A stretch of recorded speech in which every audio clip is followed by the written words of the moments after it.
Napoleon has returned home. After a long voyage back from his American campaign, he had to return home in order to address the sudden betrayal of the Russians. They quickly swept through Poland, linking up with Prussia.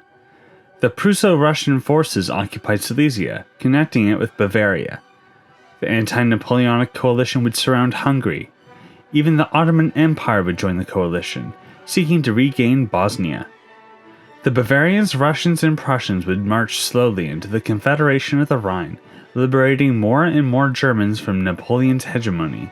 And all the while, Spain had been in anarchy following the detainment of the renegade king, diverting more French troops away from stalling the Russian advance. Would Napoleon manage to defeat the Sixth Coalition, or would it spell his doom like our history?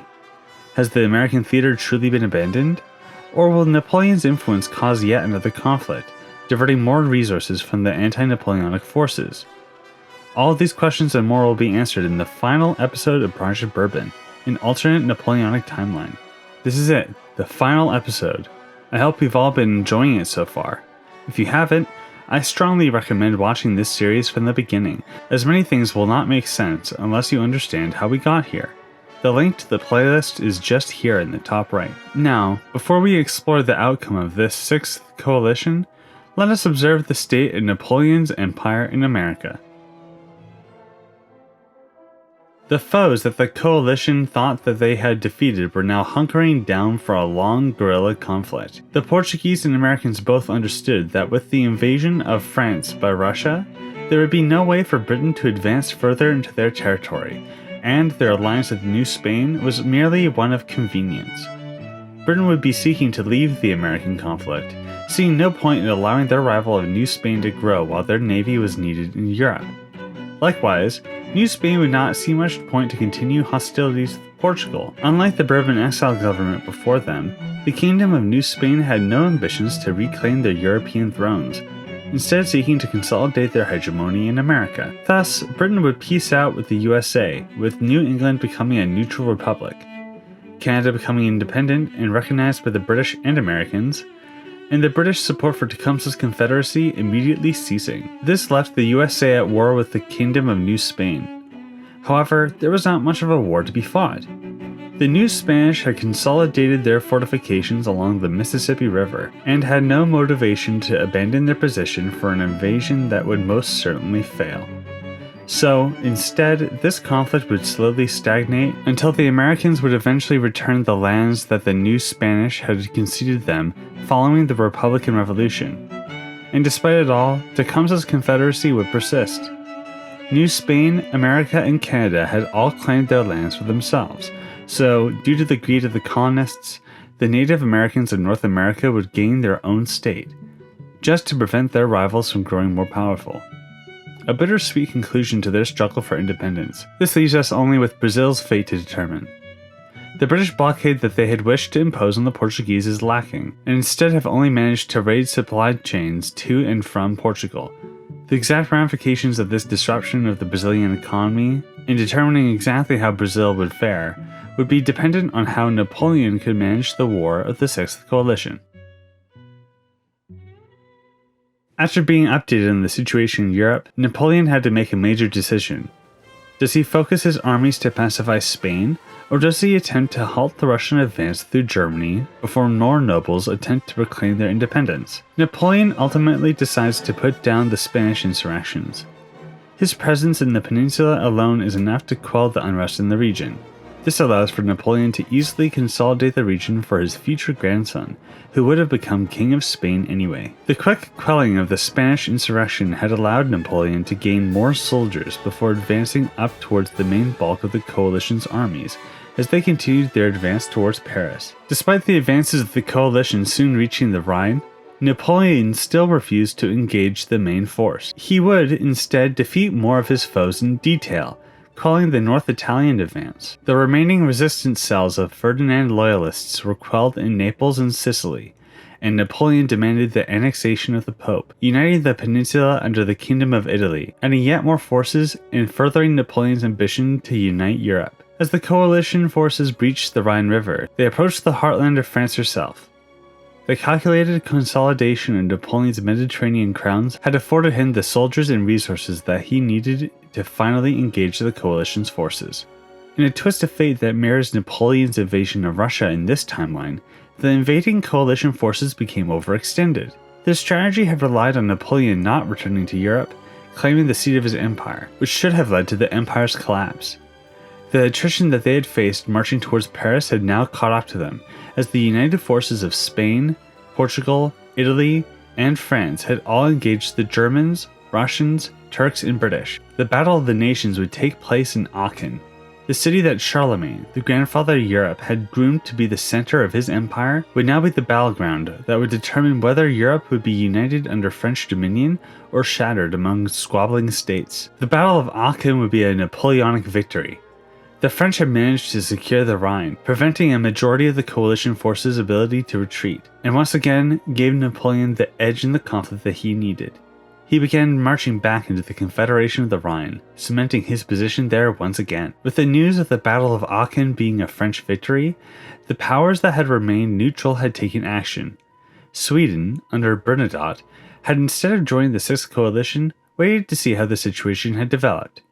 Now that Napoleon was on the warpath once again, he would join against Russia, seeking to reclaim Finland and expand Swedish Pomerania. Egypt had also smelt blood in the water, and Muhammad Ali had begun an invasion of the Ottoman Empire, annexing each vilayet he could on his march towards Constantinople. Meanwhile, in Germany, Napoleon defeated Bavaria and Prussia and began carving up their territories. The Bavarians were incorporated into the Confederation of the Rhine, with the Austrian lands returning to the Habsburgs, and the Bavarians reduced back to their pre-Blenheim borders. Prussia would be eviscerated by the Napoleonic faction.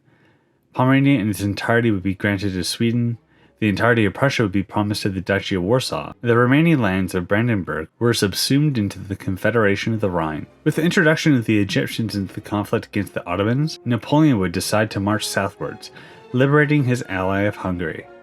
The Ottomans would bow out of the conflict with Napoleon, conceding Montenegro to them, releasing a rump Serbia to function as a buffer state between Napoleon's fear and the Ottomans, and recognizing France as the protector of the Ottoman Christians. Napoleon crossed the Transylvanian Alps, subjugating Dacia, before marching to Lvov and Warsaw, liberating the Duchy of Warsaw and elevating it into the status of a kingdom. Now, with all of Central Europe under his control, Napoleon would consider his options for invading Russia.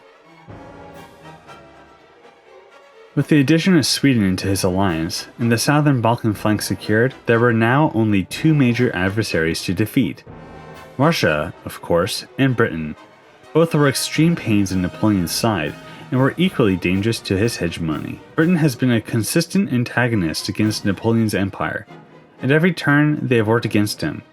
Now, Britain would fear a Napoleonic invasion of the Isles daily. Napoleon had hoped for the United States of America to perform better against their adversaries in America, but with their white peace with Britain, the capitulation to the Kingdom of New Spain, there were now no longer any enemies willing to cooperate with Napoleon against British designs. At this point, Britain had broached the topic of peace with Napoleon. Napoleon understood that this was a terrible idea. If Britain had enough time to recover, they were to create yet another navy, and strike Napoleon when he was at his weakest. So, instead of invading Russia, he would turn his forces towards the British Isles and begin a naval invasion. The resistance of the British was fierce, but with the Napoleonic navy's concentrated efforts, Napoleon's forces would land in England, and soon, the British were subjugated utterly by Napoleon. The British Parliament would be forced to recognize Napoleon as their new king, grant independence to the Kingdom of Ireland, and transfer any and all rightfully French, Dutch, and Spanish seized territories back to the rightful kings of France, the Netherlands, and Spain, which just so happened to be Napoleon and Napoleon's daughter-in-law. Of course, once news of the British invasion had reached the Americas, New Spain and the Republic of Canada had invaded British holdings in the region in order to avoid them falling to Napoleon's influence. The United States of America invaded New England and reincorporated them into their union. The Caribbean had remained untouched by New Spain due to the lack of a proper navy, leading to the Spanish Caribbean islands being granted to the United States of America as new slave states, and Napoleon directly or indirectly gaining control of the Caribbean. With the return of the French back into the continent of America, Brazil was once again able to be supplied, preventing their collapse. The rump state of La Plata would become a Napoleonic protectorate, and a white peace with Greater Chile was established, seeking to prevent a potential new Spanish alignment. French territories in India were de jure reincorporated into the empire, and the British East India Company continued their business, albeit with more French benefactors. And, like mentioned previously, the Dutch East Indies and the Cape, which were both seized by the British during the Napoleonic Wars, and the Philippines, were granted the Kingdom of the Netherlands and Spain, both under direct Napoleonic influence. With the advent of a Napoleonic collaborative British Empire, Russia stood alone against Napoleon. They would not give up without a fight. A Napoleonic invasion of Russia would begin, but with naval supremacy unquestionable, the French would coordinate an invasion of the Baltics with the aid of the Polish and Swedish kingdoms. St. Petersburg would be seized, and the Baltics split between Sweden and Poland as they had been in the 1700s. With the seizure of their capital, and knowing that they were alone without any allies, Russia would sign a peace with Napoleon, transferring Poland all the territories that they had seized after the First Partition, conceding the rest of Moldavia to Dacia, and conceding St. Petersburg to Sweden. This may seem far too lenient of a peace deal for Russia. Many anticipated that Napoleon would continue on the warpath into Russia proper and carve out more lands for himself. However, Napoleon and his armies would be exhausted, and with the advent of Britain falling into Napoleon's sphere, his armies were needed elsewhere. Thus, the world would finally be at peace, and this time, there were no nations powerful enough to band together against Napoleon. Napoleon had achieved his destiny. He had slowly turned his allies into subjects, and subsumed his subjects into his domain. There was no power in the world that could deny Napoleon's claim to Europe. So, Napoleon would orchestrate a grand coronation, where he would transform the Empire of France to become the Empire of Europe. Napoleon was now King of France, Portugal through marriage, father-in-law to the Queen, and the regent to the Kingdom of Spain, King of Italy, King of Britain, King of Ireland, Protector of the Confederation of the Rhine, Protector of Dacia, Overlord of the Kingdom of Denmark-Norway, Sweden, Poland, and Hungary, Protector of the Ottoman Christians, and the Emperor of Europe. Now that Europe as a nation had been finally achieved, it fell to Napoleon to determine how it would be governed. Countless cultures, religions, and languages and traditions have all been subsumed into a Franco-centric empire. The legal overhaul that it would take to properly administer an empire this size would be an insurmountable effort to achieve. But Napoleon would take on the challenge. As Napoleon began to settle into his life as an emperor, stepping away from his role as a conqueror, he had begun to notice that his health was deteriorating. The stress that he had been under in order to suppress the Sixth Coalition, where he had just barely managed to survive the voyage back home from a failed American campaign, had been too much for his body to handle, and he would soon realize that he was not long for this world.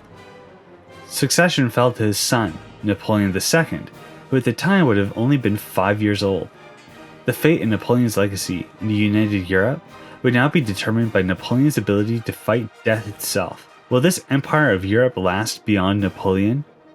Will Napoleon II rise to emperorship? Or would Napoleon's brother press his claim to the throne? What will the fate of the Ottoman Empire be? And what happened to the rest of the world while these events were taking place? These questions will be answered in an epilogue, coming alongside the Project Bourbon movie. But for now, Project Bourbon is at an end. That's the end of Project Bourbon. It's kind of hard to believe. It's been really fun to work on. I'd like to thank my community for providing me flags and lore suggestions in my Discord. I'm gonna have a little bit of a break of Bourbon content as I work on the movie, maybe add a couple of new videos here and there. I'm looking forward to showing you the epilogue. Things are pretty interesting. It'd be nice to fill in the rest of the map. If you guys have feedback about the scenario, please join my Discord and add it to the discussion channel. Shout out to Enzo Rafael Souza Silva, Balin Aura University, Louis Avant, and Grud for being channel members. Thank you so much for your support. If you want to have your name shouted out at the end of my video, please consider supporting the channel by getting a membership. Thanks so much for watching. I hope you have a good day. Bye bye. Bye bye. Please subscribe.